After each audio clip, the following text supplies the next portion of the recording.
మా అక్క నేను కలిసి అయితే చోరీ చేయడానికి వెళ్తున్నాం. అవేంటో మీరు కూడా చూసేయండి. మల్బరీ ఫ్రూట్ అండి. చెట్టు మీద పండిన పండైతే అక్క నాకు కోసిచ్చింది. మంచిగా స్వీట్గా ఉంది. చోరీ అని ఎందుకన్నానంటే ఈ చెట్టు అయితే మాది కాదండోయ్. మా రూమ్ దగ్గరలోనే ఒకరింటి ముందు ఉంది. వాళ్ళు ఎవరో కూడా మాకు తెలియదు. కాకపోతే చెట్టు ఇంటి బయట రోడ్డుకి పక్కనే ఉండేసరికి నాకు ఈ చెట్టు తెలియదంటేను మా అక్కే తీసుకొని వచ్చింది. ఈ వచ్చిన వాళ్ళం ఖాళీగా వెళ్తామా, అందుకనేసి కాయలైతే తెంపుకున్నాం. ఇంకా చాలా కాయలు ఉన్నాయి, కానీ కొన్ని కొన్ని దూర దూర కాయలే కోసుకున్నాం. చూడ్డానికైతే కలర్ బాగుంది కదా, చూస్తుంటేనే నోరు ఊరుతుంది. కానీ ఫస్ట్ టైం అండి నేను ఈ చెట్టు చూడడం. నాకు ఈ చెట్టు తెలియదంటేనే అక్క తీసుకొని వచ్చింది చూపిస్తా అనేసి.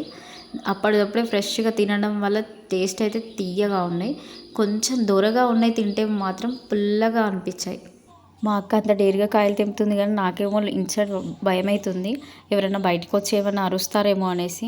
చెట్టు మనదైతే అంత ఫ్రీగా తెంపుకుంటాం, తింటాం. కానీ పక్కన వాళ్ళ చెట్టుని మనదని చెప్పుకోలేం కదా. ఇంటికల్లా వచ్చామో లేదో సడన్గా వర్షం స్టార్ట్ అయిపోయింది. డే అంతా ఫుల్గా ఎండ కొట్టేసి. మీకు ఈ మల్బరీ ఫ్రూట్ తెలిస్తే తప్పకుండా కామెంట్ చేయండి. వీడియో నచ్చితే లైక్ చేయండి. మరిన్ని వీడియోస్ కోసం ఛానల్ సబ్స్క్రైబ్ చేసుకోండి ప్లీజ్.